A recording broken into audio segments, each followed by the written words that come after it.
చింతిస్తున్నాం.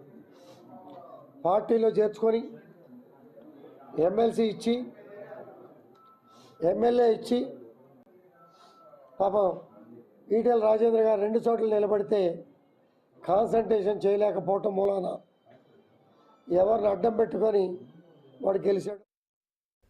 అయితే నిన్నటి రోజున కూడా దాడికి పాల్పడింది కౌశిక్ రెడ్డినని, తనకు కండువా కప్పేందుకు కౌశిక్ రెడ్డి ఎవరిని ప్రశ్నించారు ఆయన.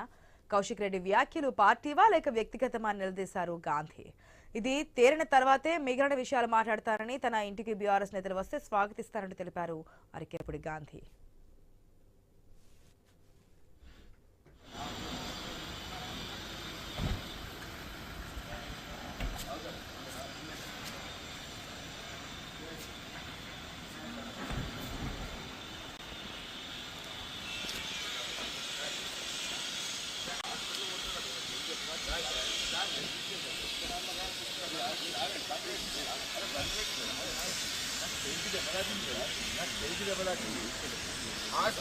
హాస్పిటల్ పోతున్నా రాత్రి మీరే దెబ్బలాకి ఇచ్చిండ్రు. ఒక 2 minutes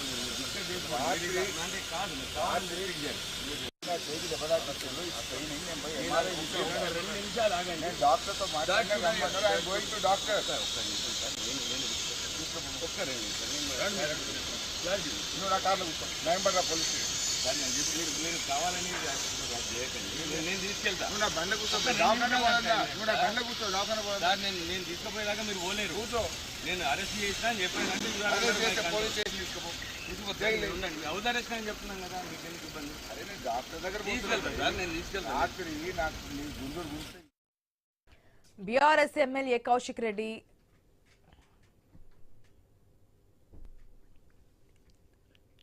బీఆర్ఎస్ నేతల హౌస్ అరెస్టులు కొనసాగుతున్నాయి. హరీష్ రావు, తలసాని, పువ్వాడ హౌస్ అరెస్ట్ అయ్యారు. ఇప్పటికే సిచ్యువేషన్ అనేది మనం చూస్తున్నాం. రాజు ఇంటికైతే కౌశిక్ రెడ్డి చేరుకోవడం జరిగింది. మా స్ట్రాటజీస్ మాకున్నాయని చెప్తున్నారు మొదటి నుంచి కూడా రాజు. ఎందుకంటే కౌశిక్ రెడ్డి ఇంటి దగ్గర నుంచి కౌశిక్ రెడ్డి ఇంటి వద్దే పోలీసులు భారీగా బందోబస్తు ఏర్పాటు చేశారు. నిన్న జరిగినటువంటి పరిస్థితుల దృష్ట్యా ఈరోజు అటువంటి ఘటనలు జరగకూడదని కౌశిక్ రెడ్డి ఇంటి వద్ద కూడా పోలీసులు బందోబస్తు ఏర్పాటు చేశారు. అయినప్పటికీ కౌశిక్ రెడ్డి ఆ ఇంటి నుంచి రాజు ఇంటికి చేరుకున్నారు. మా స్ట్రాటజీస్ మాకున్నాయి, ఈ విధంగానే ఇక్కడి నుంచి మేము గాంధీ ఇంటికి కూడా వెళ్తామని చెప్తూ ఉన్నారు. ఇక హరీష్ రావు కామెంట్స్ మనం చూస్తున్నాం. నా చేతికి దెబ్బ తాకింది, నిన్న ఏదైతే బయట రావడానికి ప్రయత్నించిన తీరు, అరెస్ట్ చేసినటువంటి పరిస్థితులు, ఇవన్నిటిలో నా చేతికి గాయమైంది. ఐఎమ్ గోయింగ్ టు డాక్టర్, నేను డాక్టర్ దగ్గరికి వెళ్తున్నాను.